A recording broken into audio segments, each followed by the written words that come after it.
Among the Hidden by Margaret Peterson Haddix with permission from Simon Schuster Publishing.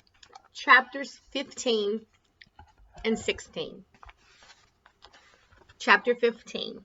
Luke sat up, checking his arms to make sure she hadn't broken anything. "You're lying," the girl said, but she made no effort to tackle him again. She crouched, looking puzzled for a few moments. Then she grinned. "I got it. You're another one." "Great code word. I'll have to think about using that for the rally." Now it was Luke's turn to squint in confusion. The girl giggled. "I mean, you're another shadow child, right?" "Shadow?" Luke wondered why his brain seemed to be slowing down. Was it just because she seemed several miles ahead of him? "That's not the term you use," she asked. "I thought shadow child was universal." "But you know, an illegal, someone whose parents broke population law 3903. A third." Luke couldn't bring himself to confess. He'd broken so many taboos today, leaving the house, standing in the yard, talking to a stranger. Why did one more violation matter? You can say it," the girl coaxed. "I'm a third child. Why should there be anything wrong with that?" Luke was spared having to answer her because she suddenly sprang to her feet, exclaiming, "Oh no, the alarm!" She raced down the hall and around the corner. Luke followed to find her jerking open a closet door, then punching buttons on a panel of colored lights. "Too late! Drat!" She ran to a phone, Luke following breathlessly. She dialed. Luke watched in amazement. He'd never talked on a phone. His parents had told him the government could trace all calls, could tell if a voice on a phone was from a person who was allowed to exist or not. "Dad?" She made a face. I know. Call the security company and get them to cancel the alarm, okay?" Pause. "And might I remind you that the penalty for harboring a shadow child is $5 million or execution, depending on the mood of the judge." She rolled her eyes at Luke while she listened to what seemed to be a long answer. "Oh, you know, things happen." Another pause. Yeah, love you too. Thanks, Dad." She hung up. Luke wondered if he should run back to his house immediately before the population police really did show up. "They can find you now," Luke said. "Just from the phone." The girl laughed. "They say, but everybody knows the government's not that competent." Luke started inching toward the back door just in case. "But there really was an alarm?" he asked. "And you have security guards?" "Sure, doesn't everyone?" The girl took another look at Luke. Or maybe not. She winced apologetically as soon as she'd said that.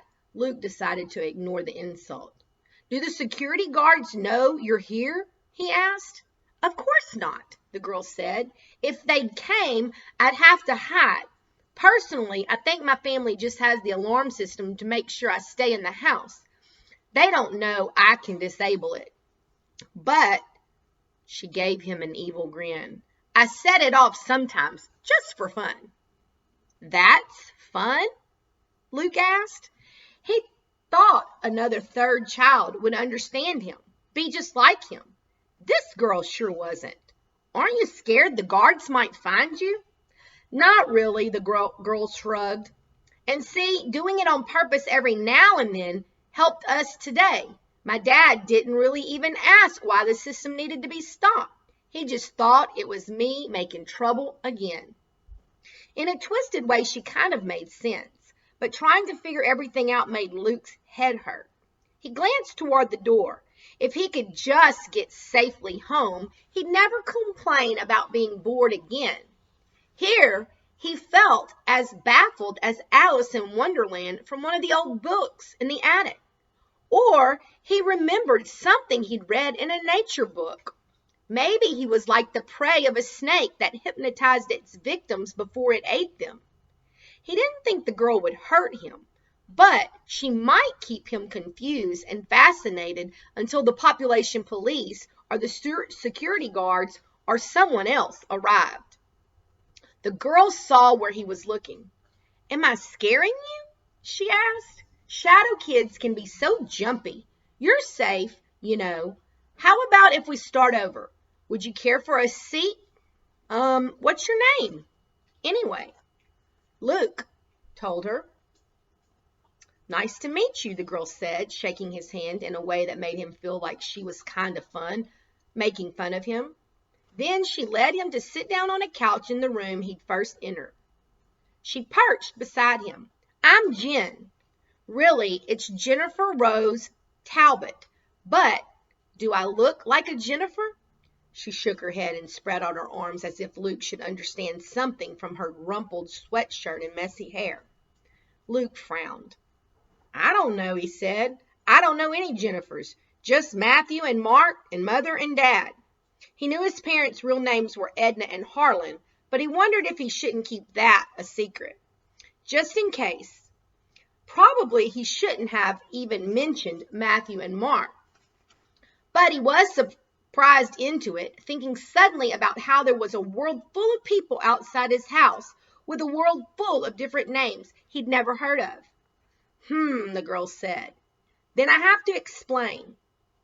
A Jennifer's supposed to be like really girly and prissy, so the joke's on Mom. She wanted some frilly little girl she could put in lacy dresses and sit in the corner like a doll." She paused. "Are Matthew and Mark your older brothers?" Luke nodded. "So you've never met anyone outside your immediate family?" Luke shook his head no. Jen looked so amazed. He felt he had to defend himself. "And you have?" he asked, with almost the same taunting voice he sometimes used with Mark. "Well, yeah," she said, "but you're a third child too, right?" Luke protested. "A shadow child?" He suddenly felt like it might be easy to cry if he let himself. All his life, he'd been told he couldn't do anything Matthew and Mark did because he was the third child. But if Jen could go about freely, it didn't make sense. Had his parents lied? "Do you have to hide?" he asked. "Sure," Jen said, "mostly. But my parents are very good at bribery, and so am I." She grinned wickedly. Then she squinted at Luke. "How did you know I was a third child? How did you know I was here?" Luke told her. Somehow it seemed important to start with the woods coming down, so it turned into a very long story. Jen interrupted frequently with questions and comments. "So you've never been away from your house except to go to your backyard or barn? You've stayed inside for 6 months? And gosh, you must really hate these houses, huh?" And then when he got to the part about seeing her face in the window, she bit her lip. "My dad would kill me if he knew I'd done that.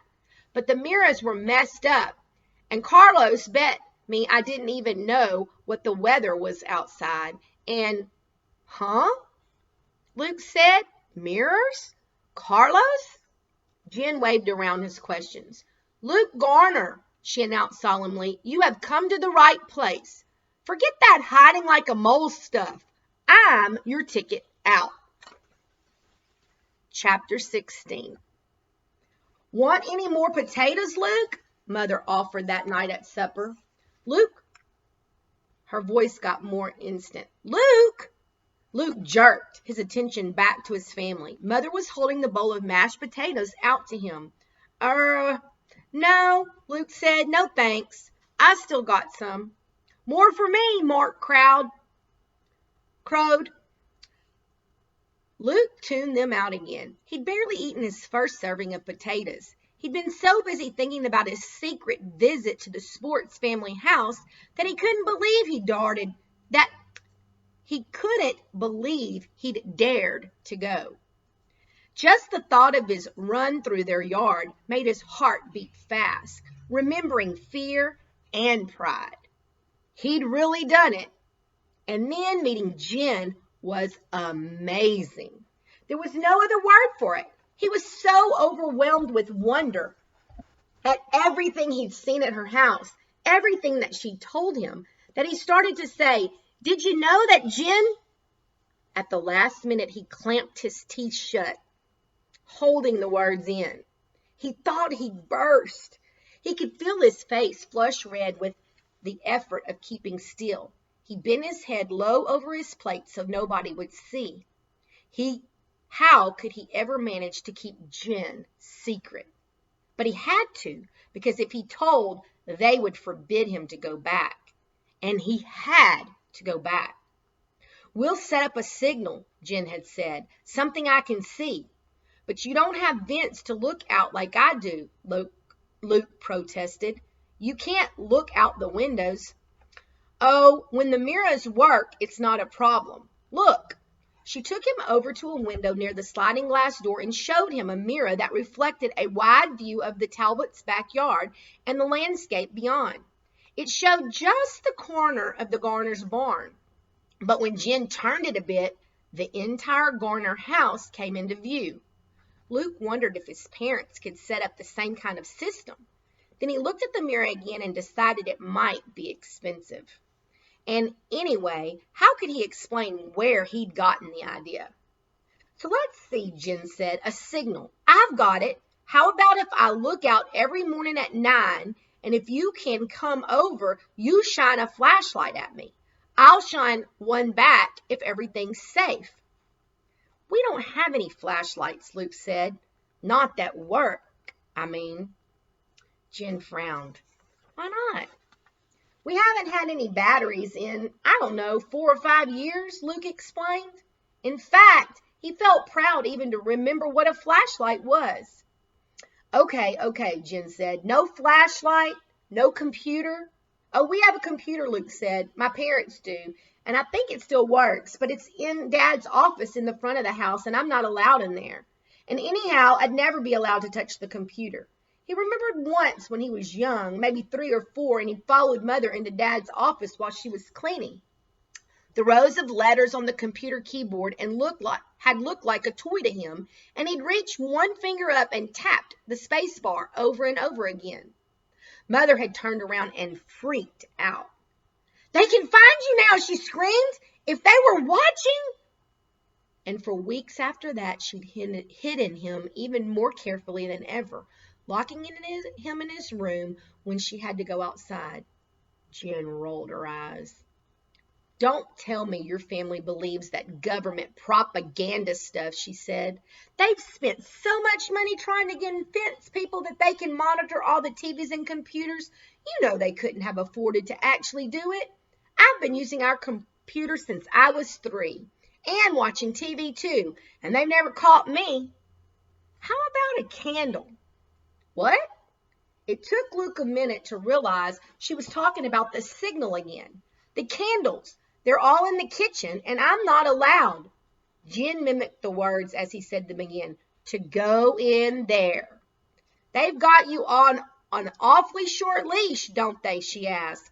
"No, yes. But they're just trying to protect me." Jen shook her head. "Yeah, I've heard that one. Ever hear of disobeying?"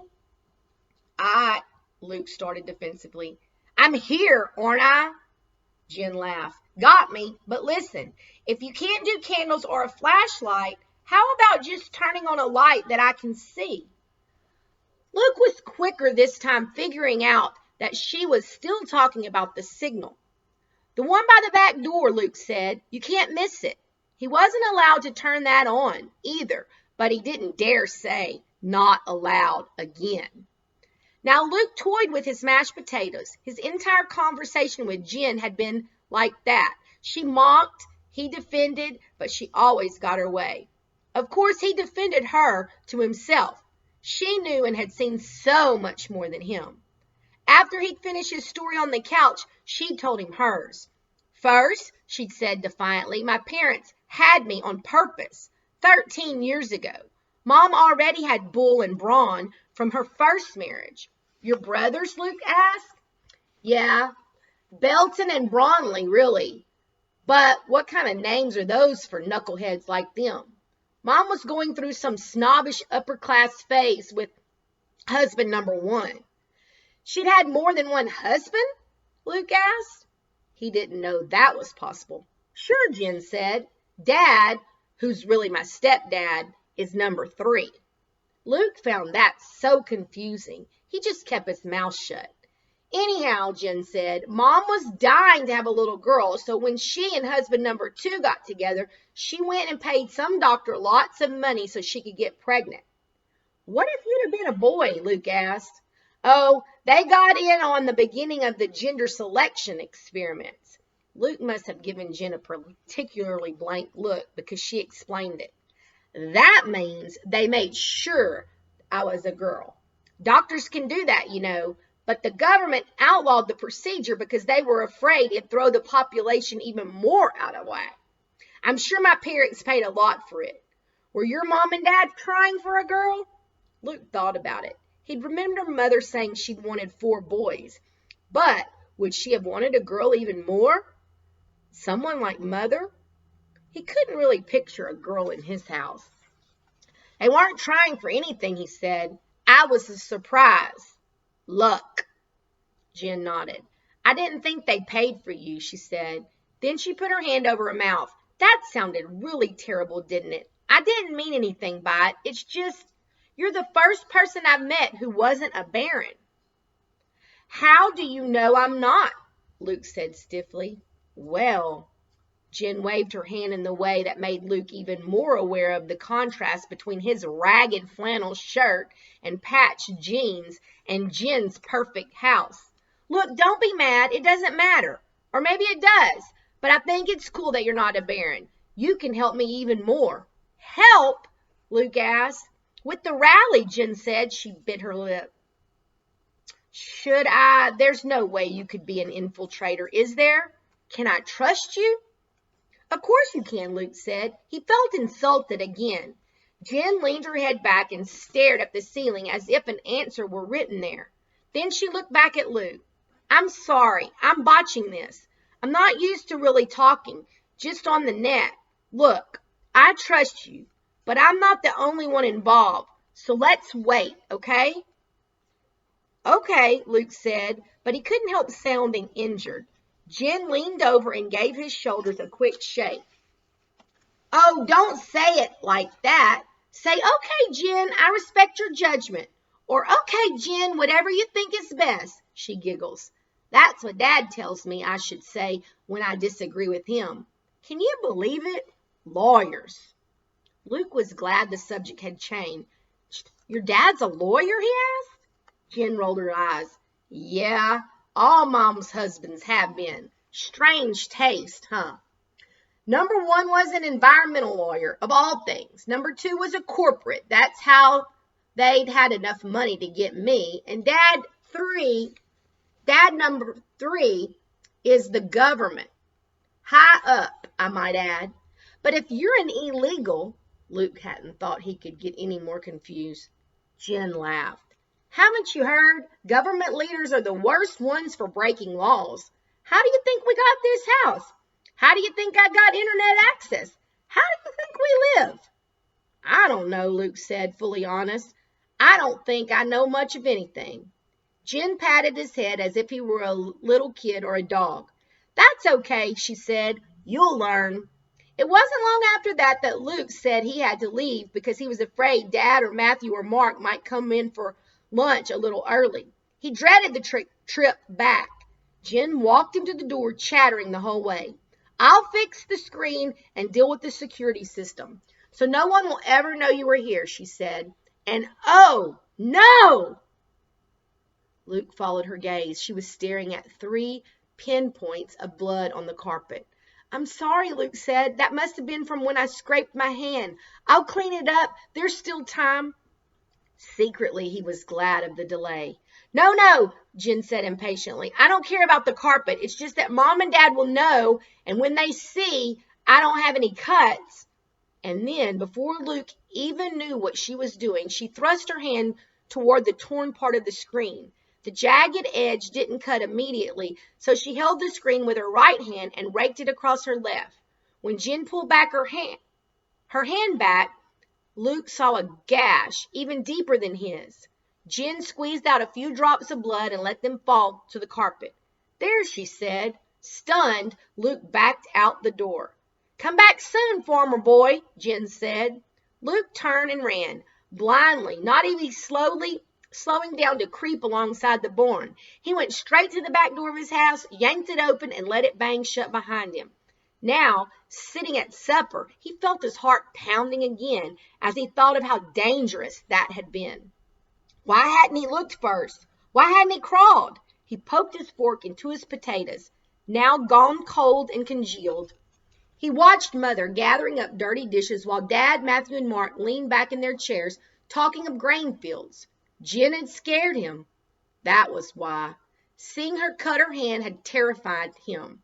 How could she do something like that for him when they just met?